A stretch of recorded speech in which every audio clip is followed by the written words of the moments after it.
Hi friends, welcome back to Nirupama food and blog. आसतु आम बनैया पोड़ पिठा कखार बोईतालु पोड़ पिठा। ओडिशांकर सबुठु फेवरेट मनपसंद है पिठा। आउ पोड़ पिठा है पिठा मान राजा हूँ पोड़ पिठा। चलतु से पोड़ पिठा बनैया। आउ कखारु कखारु प्रस्तुत पोड़ पिठा में बनैया। आउ एते टेस्टी लगे सांग मैंने आपण भी थरे खाइले बार बार खाया मन करेंगे। ठीक अच्छे आम आवश्यक मुताबक चाउल में बतुरे नेबा। मु एथिरे 2 ताटिया चाउल धोई धाइकी राति बतुरे देछि। तो 3-4 घंटा बतुरे सारा पर मोर चाउल रेडी हो सारी। तो मुझे ताकू भल भाव में ग्राइंडिंग कर देछि। देखंतु यही भाव में मीन आपण मैंने करेंगे। तो कखारु कखारु को यही भाव में मुझे काटी नेली। ताकू टे ग्राइंडर रे टिके 2-3टा सीटी मारला पर्यंत ताकू सिझे नेली। आउ तापर गोटे बाउल रे रखीदेली। देखंतु मो आण मो बेटर प्रस्तुत हो जाइए चाउल बेटर। ठीक अच्छे यही भाव में ना बेसी मोटा हम ना बेसी पतला यही भाव में आम बेटर प्रस्तुत करवा। कखार को गोटे अल्प टिके सिझे नेबा तापर ग्राइंडिंग करदवा। देखंतु मु ग्राइंडर जार ग्राइंडिंग कर नहीं। आ देखंतु यही भाव में आम मीन कर गोटे कड़े ऐड करवा। गैस ऑन करके टिके पान मधुरी पानी फुटी सारा पर पान मधुरी गोलमरिच गुजराती गुंड आ गुड़ ऐड करनवा। भाग मापन सांग मैंने ठीक करनवा। 2 ताटिया चाउल ऐड करी तो 4 ताटिया पानी ऐड कली कड़े। तो कखार को मुझे ऐड कली ग्राइंडिंग करनी ऐड कली। नड़िया पात करनी ऐड कली। नड़िया कोरी ऐड कली ताकू घाटी नेली। देखो फुटीगला देखो यही भाव में फुटो।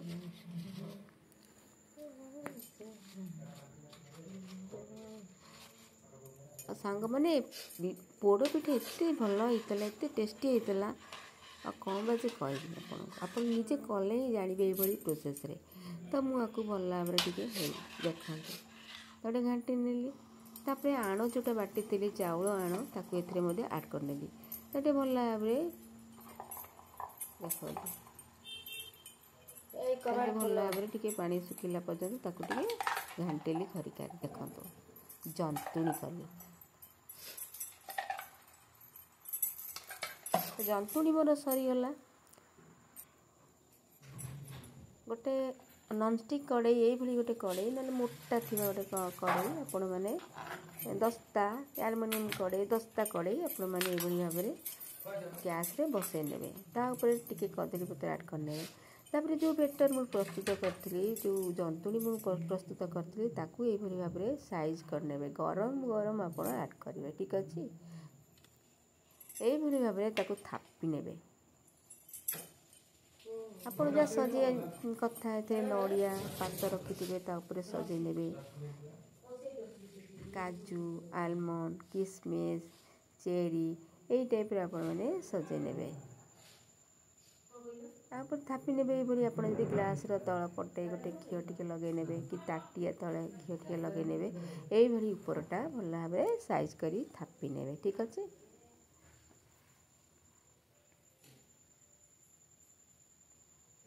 यही भाव में सुंदर दिशा लगे आपण ताकू भल भाव में तल पटे घी मारने कड़ईर तल पटे कदली पत्र उपर घी मारने ता तले आप घी मारने। तापर नड़िया तापर सजे ने चेरी सजे ने 20-30 मिनिट पर्यंत ताकू घोड़नी यही ढांकुणी घोड़े देकी बसई ने सीम करके गैस सीम करके बसई ने। ठीक अच्छे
ଦେଖନ୍ତୁ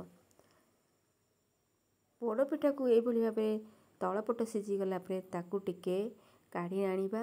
ତାପରେ ତାକୁ ପୁଣି ଥରେ ସେଇ କଡ଼େଇରେ ତେଲ ଘିଅ ଟିକେ ଆଡ଼୍ କରିକି ପୁଣି ଓଲଟେଇ ଦେଇକି ତାକୁ ନେଉଟେଇ ଦେଇକି ତା ପର ପିଠାକୁ ଆମେ ତା ପରପଟରେ ଆମେ ଟିକେ ବସେଇ ନେବା। ଗ୍ୟାସ୍ ସିମ୍ କରିକି ବସେଇ ନେବା। ତାପର ଟିକେ 2-4 ମିନିଟ୍ ବସେଇ ନେବା। ଯେତେବେଳେ ସିଏ ତଳପଟ ବି ମଧ୍ୟ ପୋଡ଼ିଗଲା ପରେ ଆମେ ଆମ ପୋଡ଼ପିଠା ତୈୟାରୀ ହେଇଗଲା, ପ୍ରସ୍ତୁତ ହେଇଗଲା। ଆମେ ତାକୁ କାଟିକି ଆମେ ଏମିତି ଖାଇବା। ଆଶା କରୁଛି ଏ ବ୍ଲଗ୍ ଆପଣଙ୍କୁ ନିଶ୍ଚିତ ଭଲ ଲାଗିଥିବେ। ଲାଇକ୍ କରନ୍ତୁ, କମେଣ୍ଟ କରନ୍ତୁ, ଆଉ ସେୟାର ସବସ୍କ୍ରାଇବ୍ ମଧ୍ୟ କରୁନାହାନ୍ତି। ଦେଖନ୍ତୁ ପୋଡ଼ପିଠା ଭାରି ନରମ, କଖାରୁ ପୋଡ଼ପିଠା ବହୁତ ନରମ ଲାଗେ। ଦେଖନ୍ତୁ ଥରେ କରିକି ଖାଆନ୍ତୁ ଆଉ ନିଶ୍ଚିତ କମେଣ୍ଟରେ ଜଣାନ୍ତୁ କେମିତି ଲାଗିଲା। ବହୁତ ଟେଷ୍ଟି ଲାଗିଥିଲା ସାଙ୍ଗମାନେ।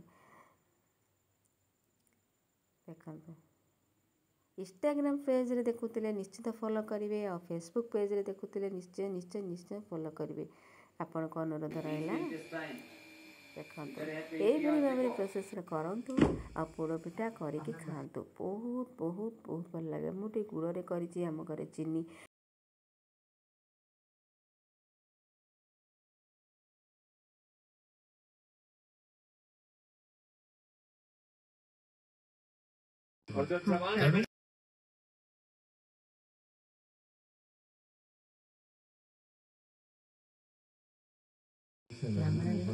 ये गर्म कप क्यों? भीतर की गर्मी इतनी हुई नहीं।